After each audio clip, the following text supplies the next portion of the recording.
Hello प्यारे साथियों, आप सभी का होली स्पिरिट के ऑनलाइन क्लासेज में हार्दिक स्वागत है। और मैं ओमकार सर आप सभी को क्लास 10th एंड 12th की मैथमेटिक्स पढ़ाऊंगा। आज हम लोग क्लास 12th की शुरुआत करने जा रहे हैं। सबसे पहले शुरू करने से पहले किसी भी सब्जेक्ट को शुरू करने से पहले यह अति आवश्यक होता है कि हम लोग उस सब्जेक्ट का सिलेबस जान लें, ताकि यह पता चल जाए, एक ओवरऑल आइडिया लग जाए कि क्या पढ़ना है, कब पढ़ना है। तो फिर हम लोग आज पहले क्लास 12 के मैथ के सिलेबस की बात करते हैं। उसके बाद हम लोग एक नए चैप्टर की शुरुआत भी करेंगे। तो सबसे पहला चैप्टर है क्लास 12 का, जो कि यूनिट फर्स्ट का है, संबंध और फलन, रिलेशन एंड फंक्शन बोलते हैं। संबंध संबंध और फलन में हम लोग यह देखते हैं कि दो समुच्चयों के बीच किस प्रकार के संबंध हो सकते हैं। संबंध में यह देखा जाता है, और संबंध होगा तो कब संबंध को स्वतुल्य बोलेंगे, कब सममित होगा या फिर कब संक्रामक होगा। उसके बाद हम लोग फलन पे आते हैं। फलन, यह हम लोग संबंध और फलन पढ़ते वक्त यह भी ध्यान देते हैं कि संबंध फलन से डिफरेंट कैसे होता है, अलग कैसे होता है। फलन एकाएकी कब होता है, आच्छादक कब होता है, बहुएकी कब होता है। यह भी हम लोग यहाँ जानेंगे कि जब फलन एकाएकी होता है तो फिर बहुएकी क्यों नहीं हो सकता है, आच्छादक होता है तो फिर अंतःक्षेपी क्यों नहीं हो सकता है। उसके बाद अपना यूनिट सेकंड आता है, जिसमें कि पहला चैप्टर है प्रतिलोम त्रिकोणमिति फलन। प्रतिलोम त्रिकोणमिति में हम लोग यह जानेंगे कि त्रिकोणमिति से कैसे अलग होता है प्रतिलोम त्रिकोणमिति फलन। बाकी उसके बाद अपना नेक्स्ट चैप्टर है आव्यूह। यहाँ हम लोग जानेंगे आव्यूह क्या होता है, आव्यूह का इन्वर्स कैसे निकलता है। फिर उसके बाद पढ़ेंगे सारणिक। सारणिक में हम लोग देखेंगे सारणिक आव्यूह से अलग कैसे होता है, सारणिक का मान कैसे निकालते हैं।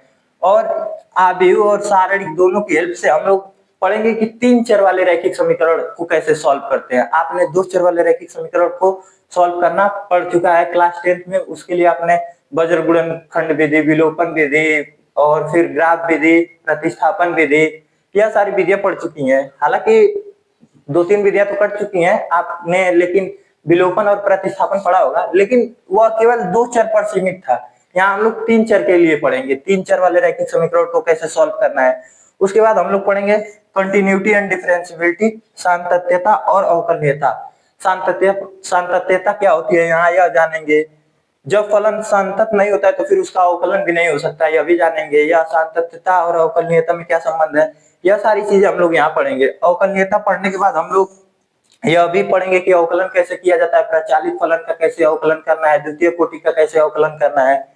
बाकी उसके बाद नेक्स्ट चैप्टर है कैलकुलस से अपने में 44 नंबर का क्वेश्चन आता है, जो कि यूनिट थर्ड है, लेकिन यह काफी बड़ी यूनिट भी है। बड़ी यूनिट होने के कारण यहाँ से 44 अंक का क्वेश्चन आता है। उसके बाद हम लोग अवकलन पढ़ लेंगे वही अवकलनीयता के बाद, और फिर उसके बाद हम लोग आएंगे अवकलन के अनुप्रयोग पर। अवकलन के अनुप्रयोग में हम लोग पढ़ेंगे राशियों में परिवर्तन की दर कैसे होती है। फिर उसके बाद हम लोग पढ़ेंगे वर्धमान और ह्रासमान फलन क्या होता है, उच्चिष्ट निम्निष्ट मैक्सिमा मिनिमा जिसको बोलते हैं वह कैसे होता है।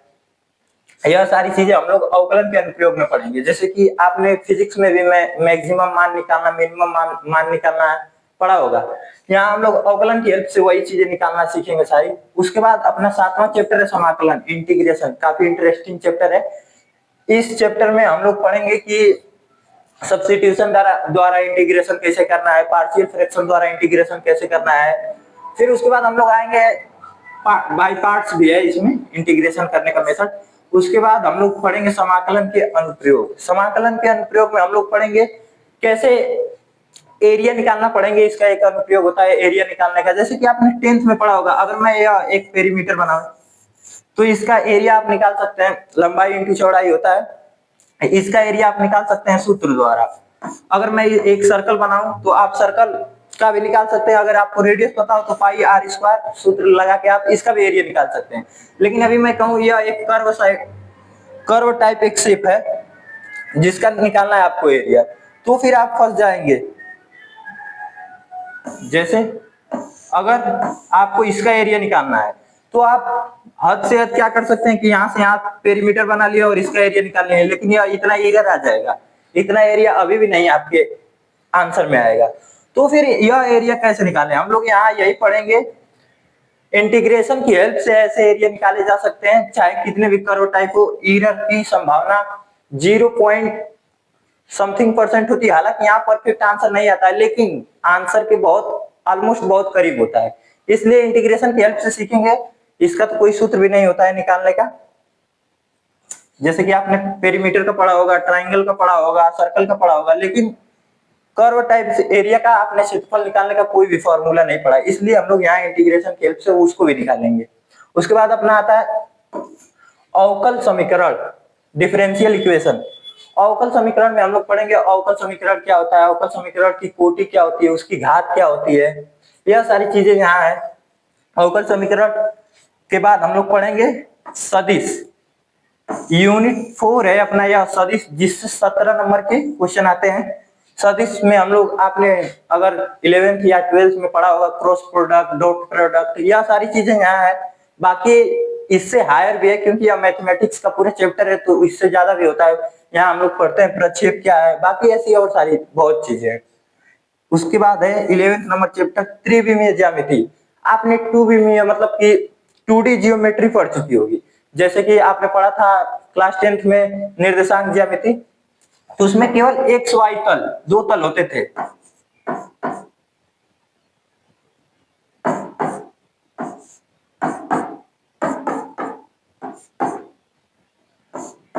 आपने जब क्लास 10th की मैथमेटिक्स पढ़ी थी जियोमेट्री चैप्टर, तो उसमें केवल 2D पढ़े थे हम लोग, उसमें केवल 2 विमाएं होती थी। लेकिन अब हम लोग पढ़ेंगे 3D जियोमेट्री।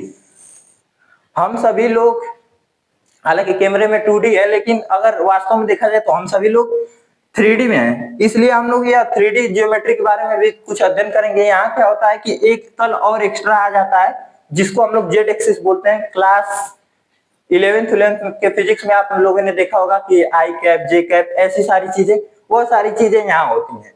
तो फिर यहाँ हम लोग और डीप पढ़ेंगे क्योंकि यह मैथमेटिक्स है। यहाँ पूरा जब चैप्टर ये तो पूरा डीप पढ़ना ही पड़ेगा। उसके बाद हम लोग को, इसके बाद हम लोग को कौन सा चैप्टर पढ़ना है, उसके बाद अपना यूनिट 5 आता है, जिसमें रैखिक प्रोग्रामन है। हालांकि इससे बहुत ज्यादा क्वेश्चन नहीं आता है, एक ही क्वेश्चन आता है और बहुत सिंपल चैप्टर है। इसको हम लोग ग्राफ द्वारा सॉल्व करते हैं। इसके बाद हम लोग पढ़ना है प्रायिकता। प्रायिकता में हम लोग पढ़ते हैं बेस थ्योरम, बाकी और सारी इसमें भी चीजें है। यह थोड़ी सी क्लास 11 से अभी कनेक्टेड है। जैसे कि हम लोग पढ़ना होगा कि नियशेष घटना क्या होती है, परस्पर अपवर्जी घटनाएं क्या होती हैं, यह सारी चीजें। तो टेंशन की कोई बात नहीं है, मैं जो चैप्टर पीछे से कनेक्टेड होगा वहां से स्टार्ट करेंगे और फिर क्लास 12 तक जाएंगे, इसलिए टेंशन की कोई बात नहीं है। बाकी स्टार्ट करते हैं। यह था अपना सिलेबस, जिससे यूनिट 5 से 6 नंबर और यूनिट 6 से 10 नंबर। बाकी आपने देखा ही होगा, प्रीवियस स्लाइड पे मैंने लिखा ही था। बाकी अब अपना फर्स्ट चैप्टर हम लोग स्टार्ट करते हैं। तो सबसे पहले हम लोग पढ़ेंगे संबंध और फलन। संबंध और फलन पढ़ने का एक कारण यह भी है कि अगर हम लोग आगे से पढ़ते हैं, जैसे कि आप ट्रिग्नोमेट्री से पढ़ेंगे, तो ट्रिग्नोमेट्री पीछे संबंध से रिलेटेड है। अगर आपको जितना संबंध का कॉन्सेप्ट क्लियर है, उतना ट्रिग्नोमेट्री अच्छे समझ में आती है। अगर हम लोग डिफरेंशिएशन पढ़ लें, अवकलन पढ़ लें, तो क्या होगा कि डिफरेंशिएशन भी पीछे ट्रिग्नोमेट्री से कनेक्टेड है। फिर पता चलेगा कि वहां जाके आगे जाके प्रॉब्लम हो। अगर हम लोग कोई इंटीग्रेशन पढ़ लें, इंटीग्रेशन भी ट्रिग्नोमेट्री से रिलेटेड है।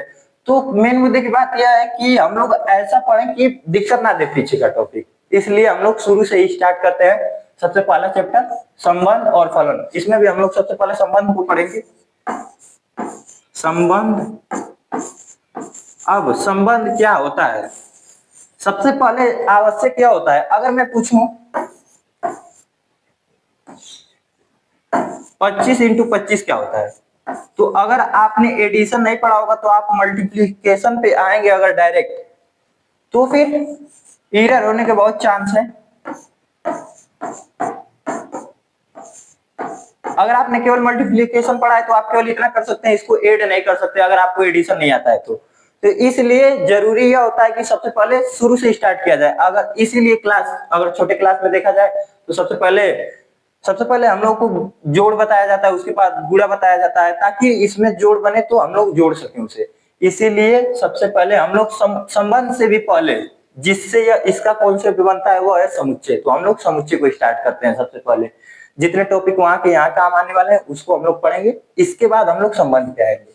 तो सबसे पहले मैं संबंध को बता देता हूं।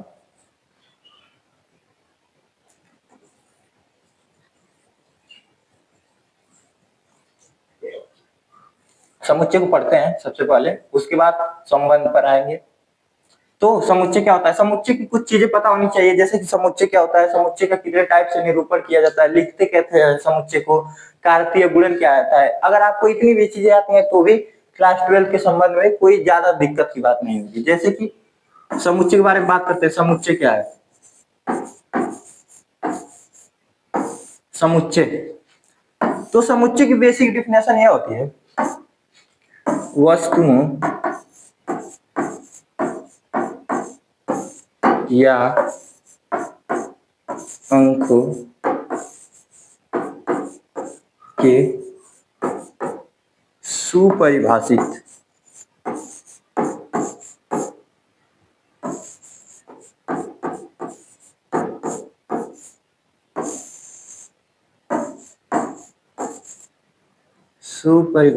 संग्रह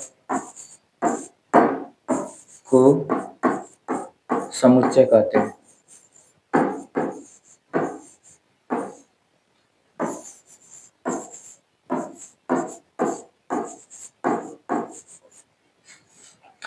वस्तुओं या अंकों के सुपरिभाषित संग्रह को समुच्चय कहते हैं। अब इस डेफिनेशन में हम लोग को यह एक थोड़ा लेंदी वर्ड है, इसका थोड़ा मीनिंग समझते हैं। इसका मीनिंग समझने के बाद यह डेफिनेशन काफी इजी होती है। जैसे कि सुपरिभाषित का मतलब होता है ऐसा संग्रह जो प्रत्येक व्यक्ति के अनुसार समान हो। जैसे फॉर एग्जांपल देखिए, एक एग्जांपल लेते हैं इसका। आप लोगों ने सुना होगा अंग्रेजी वर्णमाला के स्वर।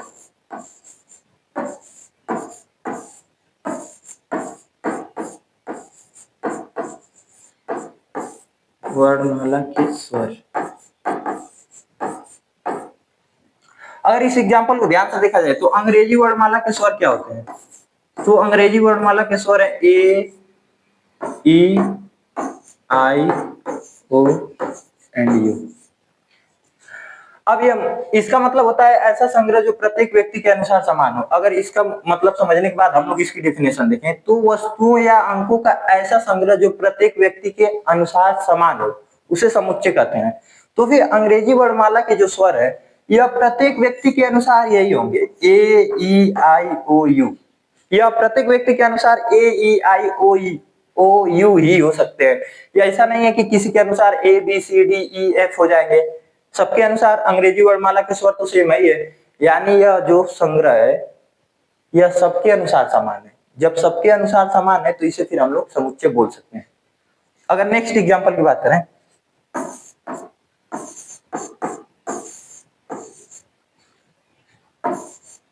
प्रारंभ की 5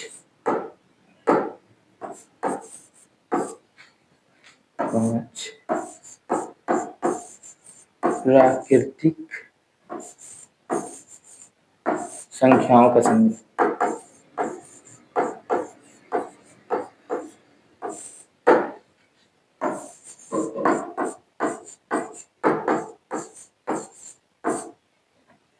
अब अगर कोई पूछे प्रारंभ की जो 5 प्राकृतिक संख्याएं उनका संग्रह क्या यह समुच्चय है, तो फिर आपको चेक करना होगा क्या यह जो संख्याएं हैं यह सबके अनुसार समान होती हैं। सबके अनुसार समान होती हैं, इसका मतलब यह है कि यह समुच्चय है।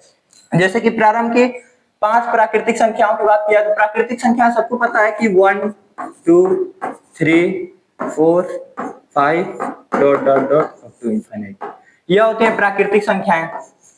अब बोला जाए अगर प्रारंभ की 5 प्राकृतिक संख्याएं तो प्रारंभ में कौन है सबसे, यह है 5।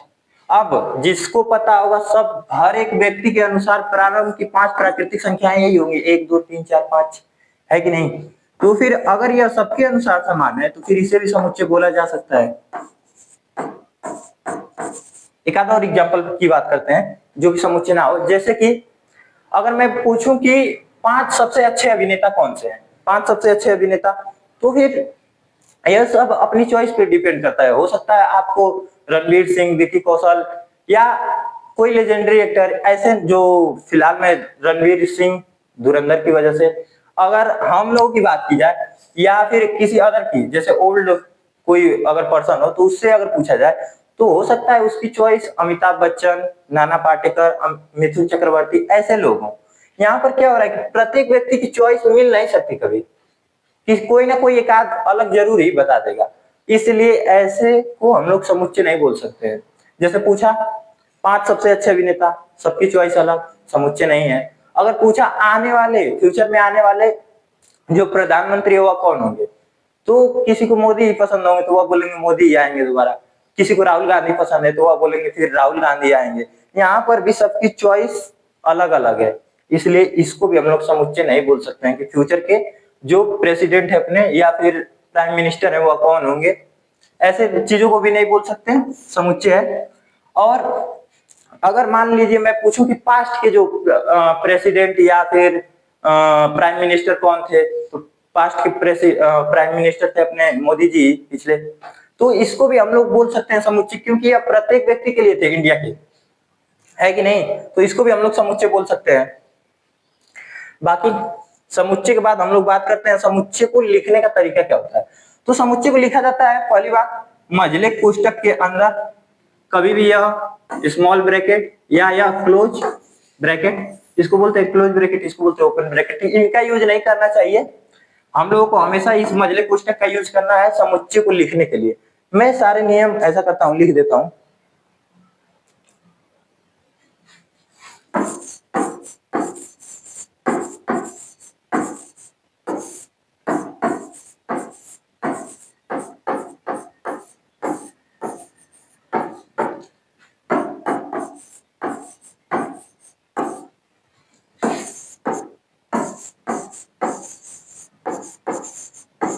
समुच्चय के प्रत्येक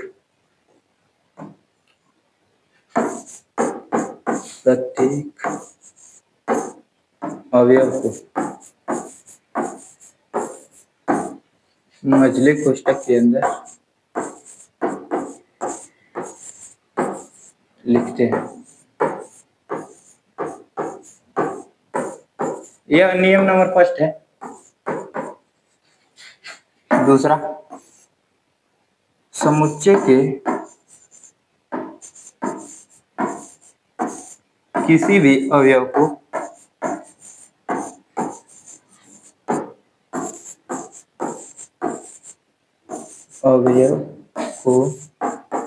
एक से अधिक बार नहीं लिखते हैं।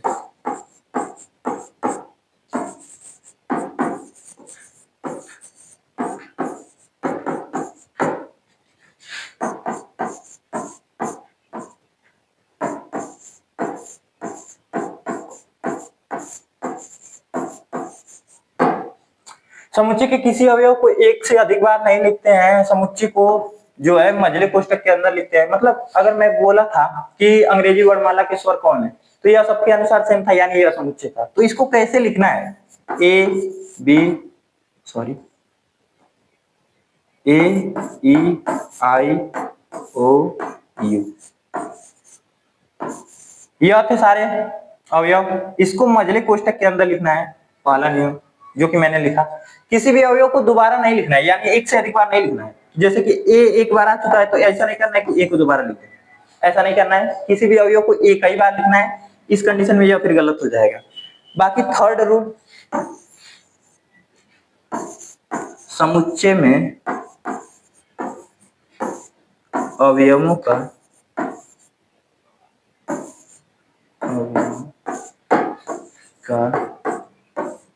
क्रम महत्वपूर्ण नहीं है, महत्वपूर्ण नहीं होता है।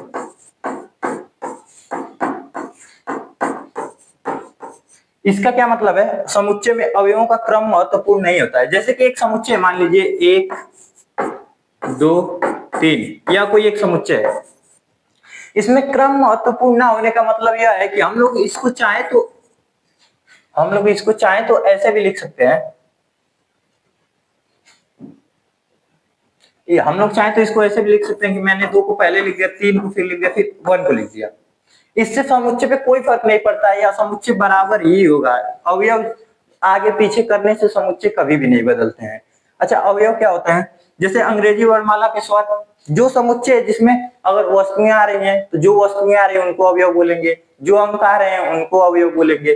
जैसे यहाँ अवयव क्या है, 1 अवयव है, 2 अवयव है, 3 अवयवी एलिमेंट। बाकी समुच्चय, अब पढ़ते हैं समुच्चय को निरूपित कितने तरीकों से किया जाता है। समुच्चय लिखने के नियम थे, मझले कोष्ठक के अंदर लिखने हैं, किसी अवयव को दोबारा नहीं लिखना है और क्रम पे कोई डिपेंड नहीं करता है, मतलब क्रम आगे पीछे लिख सकते हैं चाहे तो आप अवयव को। अब समुच्चय का निरूपण पढ़ते हैं। समुच्चय का निरूपण जो टॉपिक काम आएंगे क्लास 12 में, केवल वही टॉपिक हम लोग थोड़े अच्छे से ध्यान से दें। समुच्चय का निरूपण मतलब समुच्चय को कितने तरीकों से निरूपित किया जाता है। सबसे पहला है अपना रोस्टर रूप, रोस्टर रूप। दूसरा है अपना समुच्चय निर्माण रूप,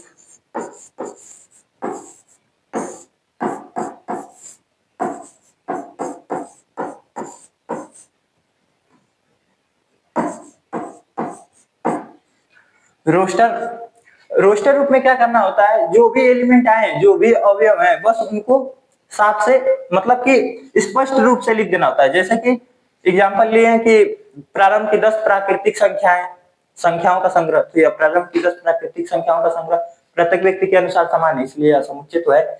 तो फिर इसको कैसे रोस्टर रूप में लिखा जाए। रोस्टर रूप में लिखना है तो स्पष्ट रूप से सभी अवयव लिखिए, जितने भी अवयव आएंगे।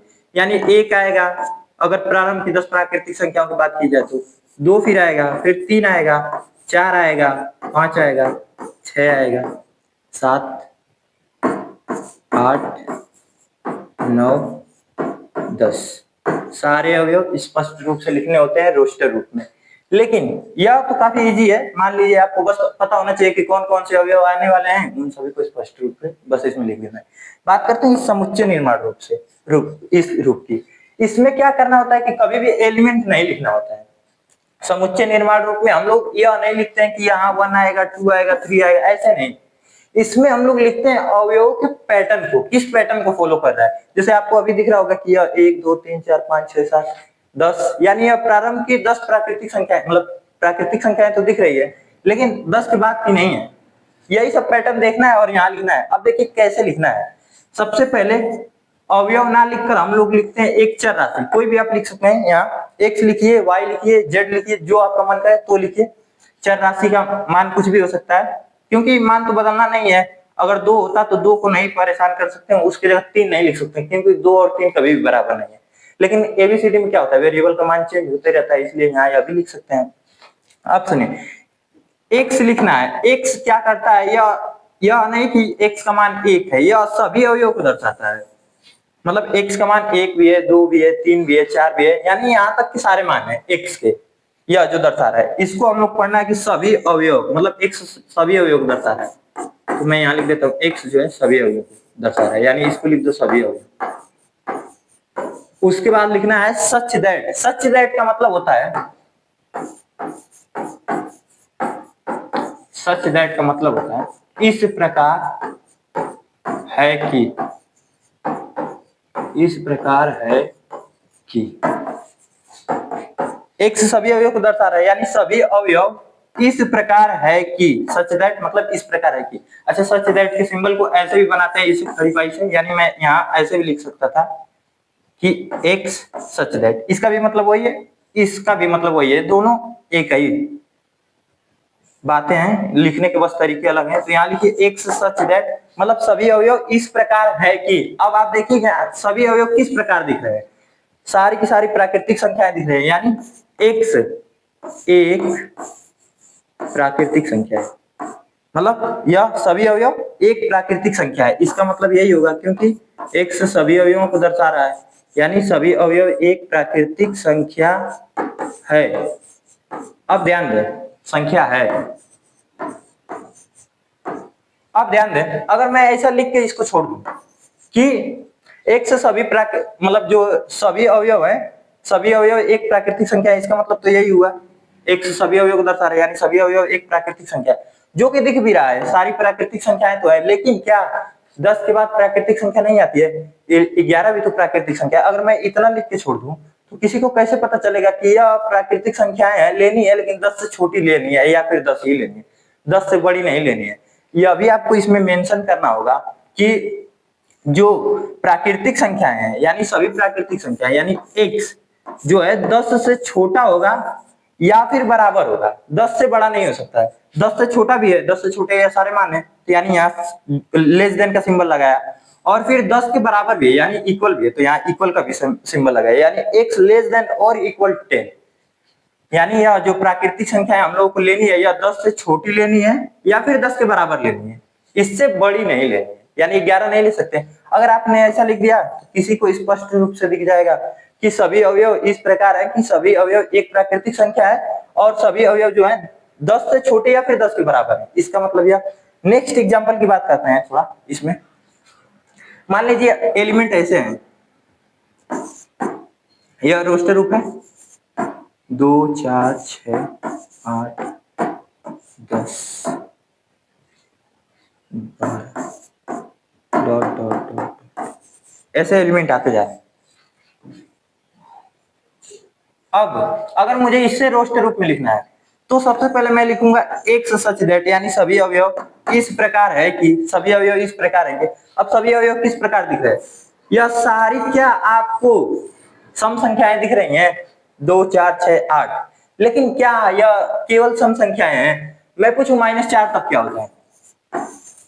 सम संख्या होने का डेफिनेशन यही है कि वे नंबर जो 2 से कंप्लीटली डिवाइड हो जाए, तो 2 से कंप्लीटली डिवाइड यह भी होता है, इंटीजर आना चाहिए डिवाइड होने पे, तो यह इंटीजर आएगा, अगर 2 से डिवाइड करें तो यह आएगा -2 जो कि इंटीजर है। अगर इंटीजर आता है मतलब यह कंप्लीटली डिवाइड है और यह इवन नंबर यह भी हो गया, तो फिर क्या यह इसे केवल इवन नंबर बोला जा सकता है? यह जो है इसमें आप देखेंगे कि नेगेटिव नंबर नहीं आ रहा है, पॉजिटिव नंबर आ रहा है, यानी यह मैं ऐसे अगर बोल दूं कि यह सम संख्या तो है लेकिन साथ में प्राकृतिक संख्या भी है, मतलब सम प्राकृतिक संख्या। आप प्राकृतिक संख्या जानते हैं 1 2 3 4 5 6 ऐसे dot dot up to infinite, तो उसमें अगर सम संख्या भी आपको छाटनी और साथ में वो प्राकृतिक संख्या भी हो तो आपको केवल मिलेगा 2 4 6 8 10 12 ऐसे डॉट डॉट करके। तो मैंने लिखा सभी अवयव इस प्रकार है कि सभी अवयव एक सम प्राकृतिक संख्या है, सम प्राकृतिक संख्या है।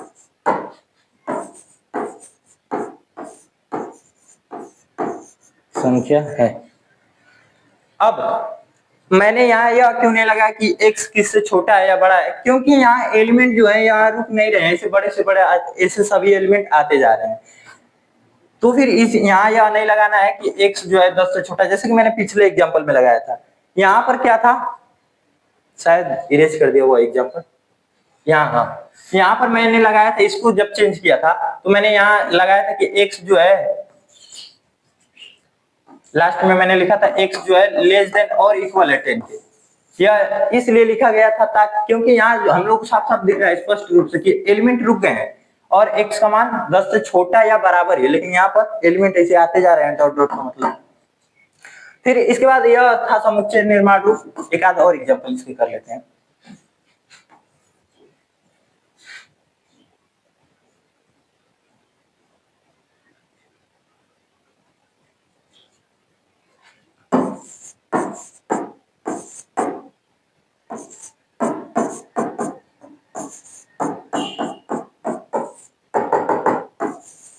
इसको लिखना है, अगर यह रूप का क्वेश्चन इसको लिखना है समुच्चय निर्माण रूप में, तो सभी अवयव इस प्रकार है कि सभी अवयव एक विषम प्राकृतिक संख्या है, विषम प्राकृतिक संख्या है।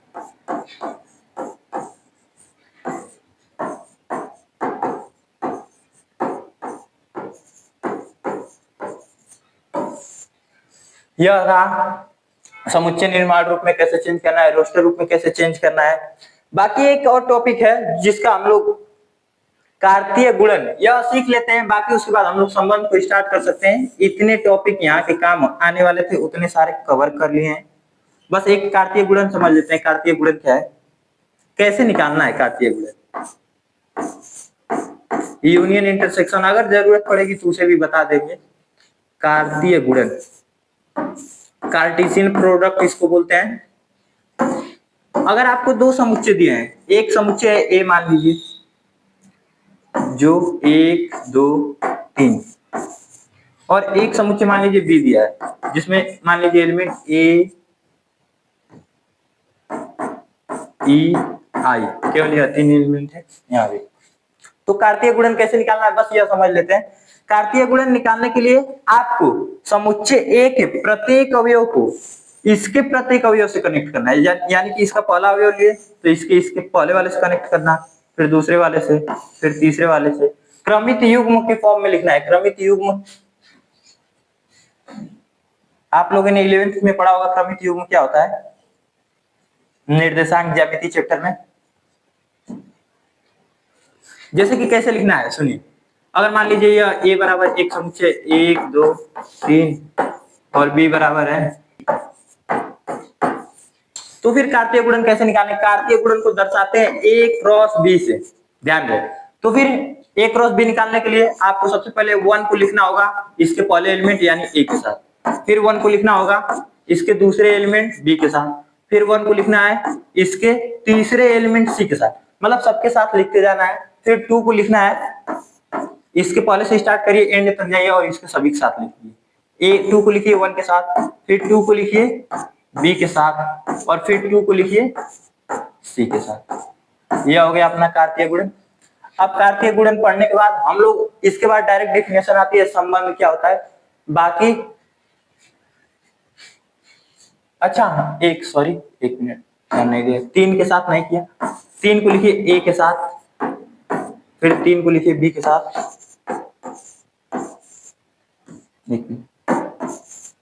और फिर 3 को लिखिए c के साथ। बाकी ऐसे निकालना है। सबसे पहले पहला एलिमेंट उठाइए सबके साथ कनेक्ट कर दीजिए, दूसरा उठाइए सबके साथ कनेक्ट कर दीजिए, तीसरा उठाइए सबके साथ कनेक्ट कर दीजिए। यह होता है कार्तीय गुणन। अब कार्तीय गुणन के बाद डायरेक्ट संबंध की डेफिनेशन आती है। संबंध क्या होता है जो कि हम लोग नेक्स्ट लेक्चर में देखेंगे। संबंध इस पर आ गए यानी क्लास 12 में हम लोग पहुंच गए। अब हम लोग अगले सेशन में क्लास 12 की स्टार्ट करेंगे। Thanks for watching the video. मिलते हैं अगले लेक्चर में।